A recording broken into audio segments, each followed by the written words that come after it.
અને હવે વાત કરીએ તો આમોદ તાલુકાના વિદ્યાર્થીનું કેનેડા ખાતે માર્ગ અકસ્માતમાં મૃત્યુ થતાં 14 દિવસના લાંબા પ્રયત્નો બાદ વિદ્યાર્થીના વતન ખાતે બોડીને લાવી કરવામાં આવી હતી અંતિમ વિધિ।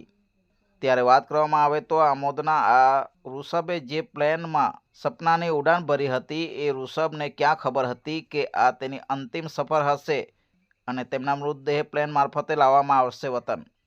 જો કે 14 દિવસ પહેલા કેનેડામાં અકસ્માત દરમિયાન 2 યુવક સહિત એક યુવતી મળી 3 વિદ્યાર્થીઓનું કરુણ મોત નિપજવાની ઘટના બની હતી, જેમાં એક વિદ્યાર્થી પંજાબ અને બીજો અમદાવાદ સહિત ત્રીજો આમોદનો હોવાની માહિતી જાણવા મળી હતી।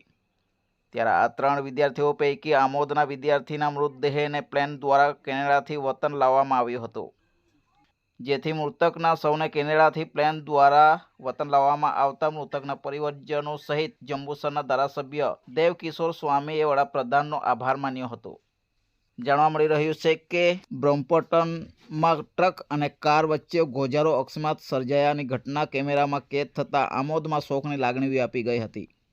ત્યારે આ અંતિમ વિધિમાં ધારાસભ્ય દેવકિશોર સ્વામી સહિત આમોદ તાલુકાની જનતા મોટી સંખ્યામાં જોડાઈ હતી।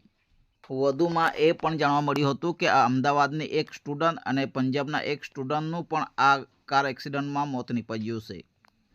આ ઘટના સંદર્ભે આમોદ જંબુસર તાલુકાના ધારાસભ્યોને જાણ થતાં તાત્કાલિક કલેક્ટરને ટેલિફોનિક દ્વારા રજૂઆતો કરાતા મૃતક વિદ્યાર્થીની બોડીને અમદાવાદ ખાતે લાવવાના પૂરતા પ્રયત્નો કર્યા હતા, જેના કારણે મૃતકને વતન લાવવામાં આવ્યો હતો અને તેની અંતિમ વિધિ આજરોજ સવારના 8 વાગ્યે સંપન્ન કરાતા પરિવાર ઉપર આપ તૂટી પડ્યો હોવાના દ્રશ્યો જોવા મળ્યા હતા।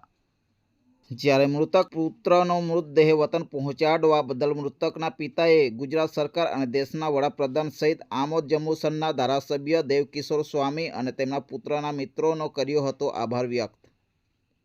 બ્યુરો ચીફ શશિકાંત વસાવા, હર હંમેશ સત્યની સાથે।